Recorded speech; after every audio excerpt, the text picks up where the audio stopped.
할렐루야. 주님께서 이 저녁에 은혜 주실 줄로 믿습니다. 우리 하나님은 말씀을 통해 그 백성을 만나주시는 주님이신 줄로 믿습니다. 말씀 가운데 주님의 은혜를 깊이 경험하는 시간 되기를 원합니다. 시편 말씀 계속해서 묵상하는 중에 있습니다. 이 시편은 성령의 감동으로 하나님의 은혜를 노래한 시인들의 영감 넘치는 노래의 찬양의 모음집입니다. 이 150편의 시들은 각각 다양한 세상살이의 굴곡 가운데 경험하는 여러 감정들, 여러 상황 가운데서도 변함없이 하나님의 은혜를 찬양하는 그런 신앙 고백과 같은 아름다운 찬양들로 묶여져 있습니다. 우리가 시편을 묵상할 때 얻는 유익은 때로 고통하며, 때로 감격하며, 때로 분노하며, 때로 감사하는 그 시인들의 고백을 통하여 우리의 감정이 이입이 되고 우리 역시도 그런 다양한 순간 가운데서도 변함없이 하나님을 찬양하게 되는 그런 영적인 유익을 누리게 되는 것입니다. 그 시편이 주는 그 진솔함과 그 깊은 영감과 우리의 삶의 다양한 모습들과의 그 교집합들이 우리에게 격려와 도전이 되었기 때문에 수많은 성도들이 시편을 사랑했고 오늘도 우리는 시편을 묵상하고 있는 것입니다. 오늘 우리 45편 묵상하는데 이 하나님께서 오늘 우리에게 주신 시편 45편은 왕의 결혼식에 부르는 결혼 축가의 노래입니다. 결혼 축가 불러보셨습니까? 한 왕의 결혼식에 누군가 지어 올린 왕의 축하의 찬양, 오늘 시편 45편이에요.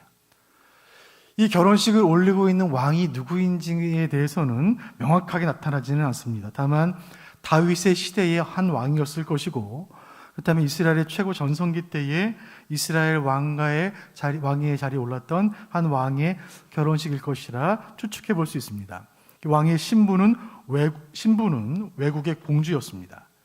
이스라엘 왕과 외국의 공주가 결혼하는 이 결혼식, 국제적인 관심과 아마도 주변국의 고위 인사들이 대거 참여하는 국제적인 행사여 이벤트가 아니었겠는가 생각을 해보게 됩니다. 어릴 적에 TV로 보았던 한 결혼식의 모습인데 잊혀지지가 않아요. 영국 황태자 찰스 황태자와 다이애나 비의 결혼식입니다. 이 결혼식 보신 분들 계신가요? 네, 많은 분들이 결혼식 보셨죠. 1981년 7월 29일이었어요. 영국 런던 세인트 폴 대성당에서 찰스 황태자와 다이애나 비가 결혼했어요. 전 세계 TV로 생중계가 되었는데 세계인들 7억 5천만 명이 이 결혼식을 봤어요. 7억 5천만 명. 그리고 그때 그 결혼식에 사용되었던 결혼식 케이크가 있는데 그 케이크를 누군가 보관을 해놨나 봐요. 그 한 조각이 얼마 전에 경매에서 케이크 한 조각이 팔렸는데 찰스 황태자와 다이애나 비가 커팅했던 케이크 한 조각이 297만 원에 팔렸습니다. 조각 케이크 하나에. 세계인들이 이렇게 관심을 가졌던 그 왕가의 결혼식, 아마도 그 결혼식만큼이나 이 이스라엘 왕의 결혼식에 많은 사람들이 관심을 가졌던 것 같습니다. 이 시편 45편은 이스라엘 왕가의 결혼식에 바쳐진 결혼 축가입니다. 이 결혼식의 기쁨과 감격을 찬양하는 이 시는 시편 150편 가운데 걸작 중에 걸작으로 손꼽히는 시예요. 시편 45편은 세 부분으로 나뉘어집니다. 첫 번째 1절부터 8절까지 함께 읽었는데 1절부터 8절까지는 결혼식의 신랑인 왕에 대해서 노래하고 있고 9절부터 15절까지는 신부인 왕비에 대해 노래하고 있고 마지막 16절, 17절은 둘이 함께 결혼해서 이루게 된 새 가정의 그 미래와 비전에 대해 아름답게 노래하고 있습니다. 결혼식 축가와답게 시인은 벅찬 감격과 기쁨 가운데 이 노래를 시작하고 있습니다. 1절 말씀 같이 보겠습니다. 1절 다시 한번 시작. 내 마음이 좋은 말로 왕을 위하여 지은 것을 말하리니 내 혀는 글솜씨가 뛰어난 서기관의 붓끝과 같도다. 아멘. 이 시인은 고대 이스라엘 왕실의 결혼식의 분위기를 3000년이 지난 지금의 이 시를 묵상한 우리에게 고스란히 전해줘요. 내 마음이 기뻐서 좋은 말로 아름다운 시로 노래로 찬양으로 왕을 위하여 축가를 지어 부릅니다. 내 혀는 글솜씨 뛰어난 서기관의 붓과도 같습니다. 시인은 강렬한 언어로 이 결혼 축가를 지어 부르고 있고 먼저 신랑인 왕에 대해서 묘사하기 시작합니다. 2절 말씀을 읽어봅니다. 시작. 왕은 사람들보다 아름다워 은혜를 입술에 머금으니 그러므로 하나님이 왕에게 영원히 복을 주시도다. 아멘. 시인은 먼저 신랑인 왕이 모든 사람들보다 아름답고 탁월하다라고 노래하고 있습니다. 왜냐하면 왕의 입술이 은혜를 머금었기 때문이에요. 은혜를 입술에 머금었다. 왕은 그 입술을 통하여 하나님의 은혜를 그 백성에게 전달하는 사람이었습니다. 그 왕의 입술에서 나오는 말은 권세 있는 하나님의 말씀이요, 꿀보다 단 하나님의 음성이요, 백성을 향한 하나님의 사랑의 언어였습니다. 여러분, 시어가 너무나 아름답지 않습니까? 은혜를 입술에 머금었다. 이 똑같은 말씀을 새번역 성경은 이렇게 번역했습니다. 입술에서 은혜가 쏟아진다. 아멘. 이 동일한 은혜를 이 저녁 이 시편을 묵상하는 우리 모두에게 하나님 허락하시기를 간절히 소원합니다. 주여, 우리 입술에서 은혜가 쏟아지게 하여 주옵소서. 우리 교회 모든 교사들의 입술에서 은혜가 쏟아지게 하여 주옵소서. 모든 목자들의 입술에 은혜를 머금게 하여 주옵소서. 입을 열면 은혜가 쏟아지는 사람 되게 하여 주옵소서. 여러분, 사람은 자기 마음에 가득한 것을 쏟아내기 마련입니다. 그 마음에 거짓이 가득하면 입을 열면 거짓이 쏟아지는 것이고, 그 내면에 욕심이 가득하면 입만 열면 욕심이 쏟아지는 거예요. 바라기는 우리가 하나님의 은혜로 충만하여 우리 입술에서 은혜가 흘러나오게 하여 주옵소서. 우리 수원목북의 모든 성도들 내면이 말씀으로 충만하여 그 입술에서 하나님 말씀이 흘러나오는 은혜 주시기를 간절히 소원합니다. 이 왕은 은혜를 입술에 머금은 왕이었어요. 이어서 3절부터 5절까지 왕에 대해서 계속 시인이 묘사합니다. 3절, 4절, 5절 같이 읽어보겠습니다. 시작. 용사여 칼을 허리에 차고 왕의 영화와 위엄을 입으소서. 왕은 진리와 온유와 공의를 위하여 왕의 위엄을 세우시고 병거에 오르소서. 왕의 오른손이 왕에게 놀라운 일을 가르치리이다. 왕의 화살은 날카로워 왕의 원수의 염통을 뚫으니 만민이 왕의 앞에 엎드러지는다. 아멘. 이 시에서 왕은 용사로 묘사돼요. 용사.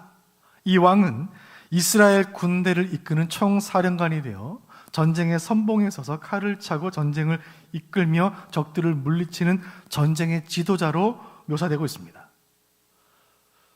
오늘날의 대통령과 고대 왕들에게는 큰 차이가 있습니다. 오늘날의 대통령은 정치 지도자이지만 고대 왕들은 군사 지도자, 전쟁의 영웅들이었습니다. 이스라엘의 초대 왕 사울도 전쟁 영웅이었고 뒤를 이어 왕위에 올라던 다윗도 전쟁의 영웅이에요. 시편 45편에서 이 결혼식의 주인공인 이 신랑의 모습은 영광과 위엄으로 가득 찬 용사여 진리와 온유와 공의로 병거에 올라 화살로 원수를 제압하는 용맹한 지도자로 그려지고 있습니다. 하나님께서 이 왕과 함께 하시기 때문에 만민은 이 왕 앞에 영원히 패배할 것이라 시인이 노래하고 있는 것입니다.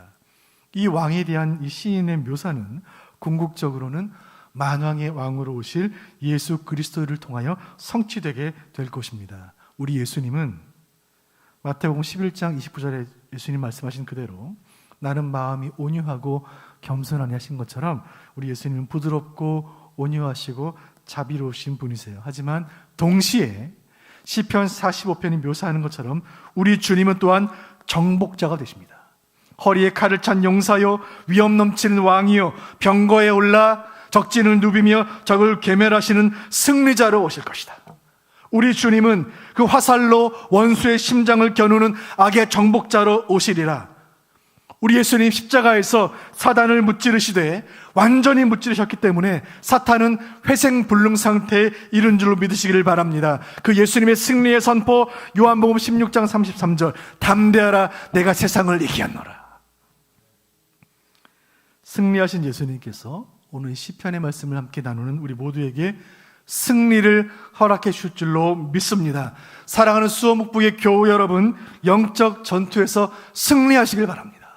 우리는 약하지만 대장 되신 예수께서 앞서가시며 우리를 위하여 싸우시니 우리에게는 승리가 임하게 될 줄로 믿습니다. 우리 함께 기도할 때에 주여 승리하기를 원합니다. 하나님 아버지, 패배하지 않기를 원합니다. 세상에 대하여 악에 대하여 육신의 정욕에 대하여 싸워 승리하는 우리가 되게 하여 주옵소서. 승리자이신 주님, 왕이신 주님, 나를 위하여 승리를 허락하여 주옵소서. 함께 기도하는 이 저녁 되기를 원합니다.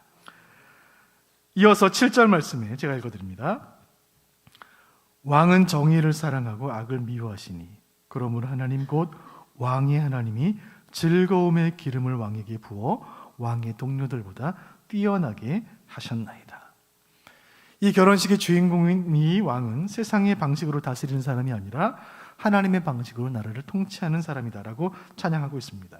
이 왕이 앉은 보좌, 왕이 손에 들고 있는 그 균은 하늘 왕이신 여호와의 권세와 통치를 상징하고 있습니다. 왕이 사랑하는 정의는 곧 하나님의 법이었고 왕의 즐거움은 곧 하나님의 즐거움이었습니다. 이 왕은 하나님 마음에 합한 왕이었어요. 하나님 마음에 맞는 왕, 하나님의 지혜로 다스리는 이 왕은 그 왕의 존재 자체가 하나님의 기쁨이 될 것이라 말하고 있고, 그래서 하나님께서 그 왕을 모든 왕 중에 더 높이 들어 뛰어나게 하실 것이라 시인이 노래하고 있습니다.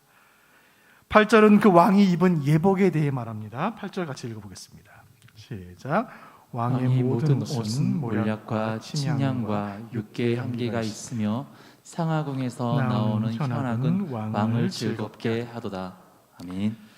이 왕이 입고 있는 결혼 예복에 대해서 시인이 묘사하고 있습니다. 이 왕의 결혼 예복은 몰약과 침향과 육계와 같이 고대 왕실의 귀족들이 고귀한 신분을 나타낼 때 사용했던 값비싼 향기로 가득했고, 그 결혼식이 벌어진 그 궁에서는 아름다운 현악이 흘러나와 그 왕의 결혼식을 축복하고 있다라고 묘사합니다.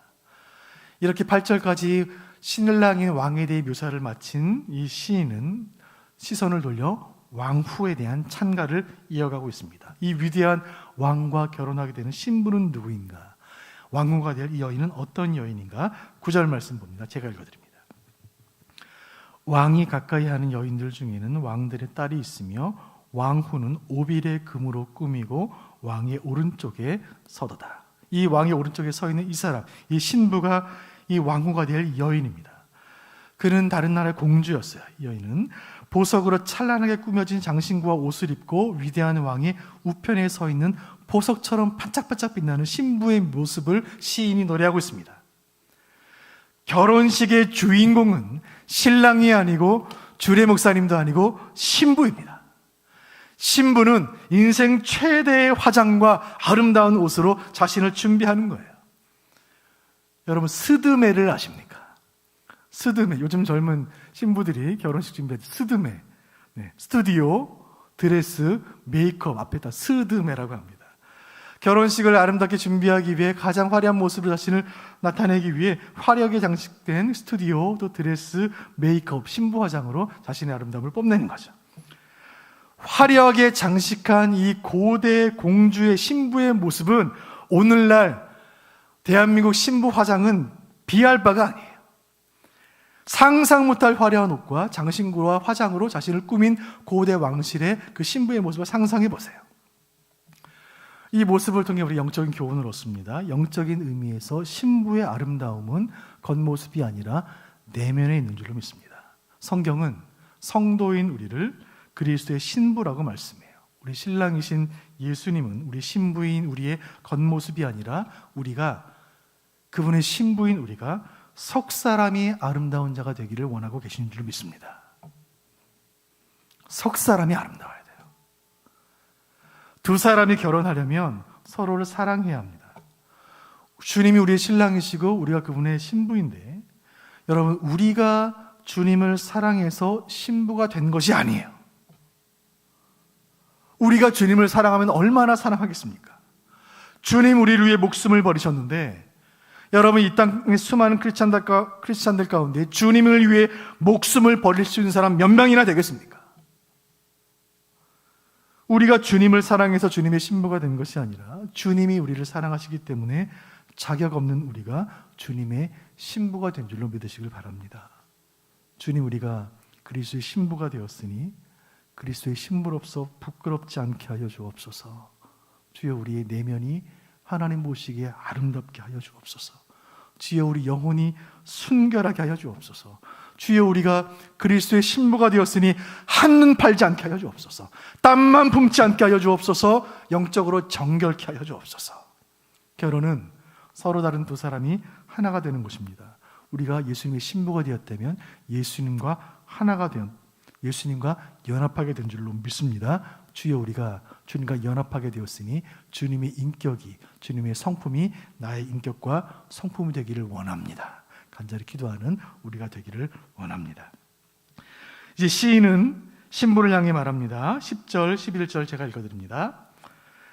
딸이여 듣고 보고 귀를 기울일지어다. 내 백성과 내 아버지의 집을 잊어버릴지어다. 그리하면 왕이 내 아름다움을 사모할지라. 그는 내 주인이시니 너는 그를 경배할지어다.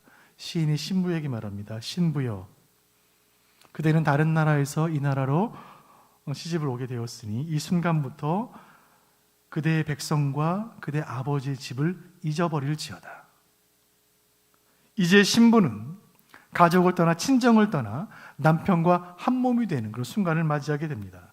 그녀가 과거에 다른 나라에서 어디서 어떻게 자랐는지, 무엇을 사랑하며 살아왔는지와 상관이 없이 이제는 이스라엘의 왕비로서, 왕의 신부로서 오직 왕을 바라보며 왕을 섬기며 왕을 사랑하며 사랑하게 되는 것입니다. 우리가 예수님의 신부가 되었다면 우리의 과거가 어떠했든지, 우리가 무엇을 사랑하며 어떻게 살아왔든지와 상관이 없이 이제 그리스도의 신부로서 주를 섬길 때에, 신랑 되신 예수님을 섬길 때에 신랑이신 주님께서 우리를 더욱 사랑해 주실 줄로 믿으시기를 바랍니다. 드디어 신부가 신랑인 왕에게로 나아가는 순간이 되었습니다. 13절, 14절 같이 읽어보겠습니다. 시작. 왕의 딸은 궁중에서 모든 영화를 누리니 그의 옷은 금으로 수놓았도다. 수놓은 옷을 입은 그는 왕께로 인도함을 받으며 시종하는 친구 처녀들도 왕께로 이끌려 갈 것이라. 아멘. 이제 여러 나라에서 온 축하객들이 신랑 신부에게 예물을 드리고 또 백성들 가운데 귀족들이 신부 주변으로 모여들게 됩니다. 신부는 금으로 수놓은 화려한 옷을 입고 모든 사람들의 축하와 축복 속에 신랑인 왕에게로 나아갑니다. 이 신부와 신랑이 만나는 이 순간, 이 결혼의 클라이맥스에 시인의 기쁨과 즐거움은 절정에 이르게 됩니다. 마지막 이 둘이 함께 신랑 신부가 한 가정을 이루게 된 것이 선포되고 이제 새 가정을 이룬 이들의 이 왕가의 미래에 대해서 시편 45편 마지막 16, 17절에 이렇게 노래하고 있습니다. 같이 읽어보겠습니다. 시작. 왕의 아들들은 왕의 조상들을 계승할 것이라. 왕이 그들로 온 세계의 군왕을 삼으리로다. 내가 왕의 이름을 만세에 기억하게 하리니 그러므로 만민이 왕을 영원히 찬송하리로다. 아멘. 이렇게 신랑 신부의 아름다운 만남으로 탄생하게 된 이 가정은 민족의 미래를 번성케 할 축복의 근원이 될 것이라 시인이 노래하고 있습니다. 이 왕과 왕비 사이에서 태어난 이 아들들은 왕위를 계승하며 이 왕이 누렸던 영광과 승리를 아름답게 계승하며 열방 중에 더 높이 들림을 받게 될 것이라 말씀하고 있습니다. 이 왕의 이름은 후손들을 통하여 만세에 기억될 것이고 이 모든 만민은 왕의 이름을 영원히 찬송하게 될 것입니다. 이 결혼을 통하여 이 왕을 기름 부어 세우시고 그 왕에게 승리와 영광을 허락하신 여호와의 이름은 이 가정을 통하여 열방 중에 더욱더 높임을 받게 될 것입니다. 우리가 묵상한 이 시편 45편, 이 시는 단지 3000년 전 지구 반대편 이스라엘 왕실에서 벌어졌던 결혼식을 위한 노래만이 아닙니다. 결혼은 성경이 하나님과 우리와의 관계를 표현할 때 사용하는 중요한 비유입니다. 특별히 신약은 그리스도와 성도와의 관계를 결혼으로 비유하고 있습니다. 즉, 영원한 나라의 왕권을 가진 그리스도는 우리의 신랑 되시며 그분을 사모하며 경배하는 신부는 교회, 즉 성도라는 것입니다. 그렇다면 이 시편 45편은 바로 저와 여러분을 위한 노래인 줄로 믿습니다. 우리를 위한 찬가예요. 10절, 11절 다시 한번 보겠습니다. 우리를 위한 노래라는 관점으로 이 시편 45편 10절, 11절을 다시 한번 보겠습니다. 주님의 음성입니다. 잘 들어보세요. 딸이여 듣고 보고 귀를 기울일지어다. 내 백성과 내 아버지의 집을 잊어버릴지어다. 그리하면 왕이 내 아름다움을 사모하실지라. 그는 내 주인이시니 너는 그를 경배할지어다. 아멘. 신부의 자격은 무엇입니까? 자신의 과거를 잊는 거예요. 그동안 익숙했던 것, 편안했던 것, 좋아했던 것, 예수 만나기 전에 내가 즐기던 것 다 잊는 거예요. 죄악된 습관, 폐역된 관습을 다 버리는 것입니다. 옛사람을 버리고 새 사람을 입는 것입니다. 이제 결혼이라는 새로운 관계 안에서 새로운 정체성을 가지고 오직 신랑을 사랑하며 신랑을 섬기는 것, 그것이 신부의 자격이고, 그런 신부는 신랑인 왕의 지극한 사랑을 받게 될 것이라 하나님께서 말씀하고 계십니다. 시편 묵상 말씀을 맺도록 하겠습니다. 오늘 우리는 시편 45편 묵상을 통하여 다윗 왕가의 결혼식을 찬양하는 아름다운 시를 묵상하였습니다. 이 시편을 묵상하며 우리는 또 한편의 결혼식을 상상하게 됩니다. 그것은 다윗의 아들로 이 땅에 오신 왕 중의 왕 예수 그리스도의 혼인잔치. 이 시에 묘사된 45편에 묘사된 이 신부의 아름다움은 고난 중에도 영적인 순결을 지키며 그리스도의 다시 오심을 기다리는 모든 교회를 상징하는 것입니다. 이 어려운 시간들, 코로나의 시간들을 묵묵히 이겨내며 이 저녁에도 예배의 자리를 지키는 바로 저와 여러분을 상징하는 언어가 바로 신부인 줄로 믿으시길 바랍니다. 그리고 이 시인이 노래하는 모든 왕의 권세와 승리와 영광은 마침내 다시 오셔서 모든 대적들을 물리치시며 모든 비방과 모든 모략들을 잠잠케 하실 만왕의 왕 예수 그리스도의 권세를 상징하는 줄로 믿습니다. 그렇다면 고대 왕실의 결혼 축가였던 이 과거의 노래는 더 이상 과거의 노래가 아니라 그리스도의 신부인 우리가 오늘 불러야 할 현재의 노래요. 마침내 어린 양 혼인잔치의 자리에서 천군 천사와 함께 모든 성도들이 부를 미래의 노래인 것입니다. 우리 주님 다시 오시는 그날에 지상의 모든 교회는 일어나 주를 맞이하게 될 것이고, 우리는 화려하게 수놓은 예복을 입고 하늘 왕실 결혼잔치의 신부로서, 당당한 주인공으로서 신랑이신 왕이신 예수께 나아가는 가슴 벅찬 순간을 맞이하게 될 줄로 믿으시길 바랍니다. 하나님 말씀이 왜 하나님 말씀입니까? 하나님 말씀은 예언이기 때문입니다. 성경에 기록된 모든 예언은 다 성취되었고, 아직 성취되지 않은 단 하나의 예언, 우리 주님 다시 오실 것이라는 그 예언도 곧 성취될 줄로 믿습니다. 그날을 향한 기대와 설렘을 가지고 오늘도 그리스도의 신부로서 우리의 내면을 아름답게 가꾸며 새로 시작되는 또 한 주간 그리스도의 신부로서의 품격을 지키며 기도의 자리, 예배의 자리, 삶의 자리를 지키는 여러분 되시기를 주님의 이름으로 축원드립니다.